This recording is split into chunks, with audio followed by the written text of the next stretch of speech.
طرق بإقليم ولاية سكيكدا تحتوي على 2616 طرق الولائية 54 جيدة، والطرق البلدية 24. تلاحظ أن الكل مرفأ الصيد البحري بالمرسى ومرفأ الصيد البحري والطحين في وادي السمو.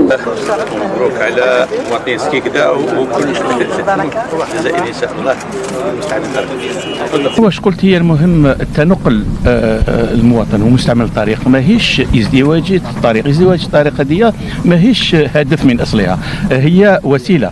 وحنا باش ما نقدروش نخمو باللي كاين طرق موازيه مع طريق السيار تكون مزدوجه، الا ولا كانت بعد على محاول ما تما بالك يهتم كيكون كثافه المروريه تكون كثيره. لكن باش احنا نستعملوا المال العام بصفه عقلانيه ما لازمش نضاعفوا هذه الاستثمارات. الاستثمار لازم يكون كي نديروا لازم يكون عنده مرجوع تاع الاستثمار هذايا. ولهذا حنا تكون دراسه شامله ماشي دراسه محليه في بين منطقه ومنطقه، هي لازم تكون التنقل بصفه عامه من ولايه الى ولايه والتنقل المحلي كذلك، وهذه تكون دراسه شامله باش نحنا تكون استعمال النفقات تكون بصفه ناجعه.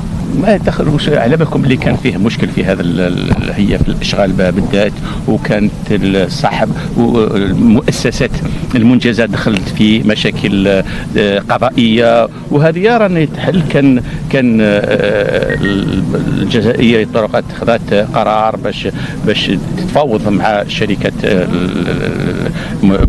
رئيس تجمع هذا الشركات باش يشوفوا لا يكون فسخ العقد باش نعاودوا نبثوا في انطلاق الاشغال. راهي التفاوض في الان راهم في طور التفاوض. هذا التصدعات هذه احنا نشوفوا رانا يعني المديريه الاشغال العموميه راهي جلبت نظرنا على اهميه هذا الانجاز اللي لازم يكون، وحاله بالغ من طارئه.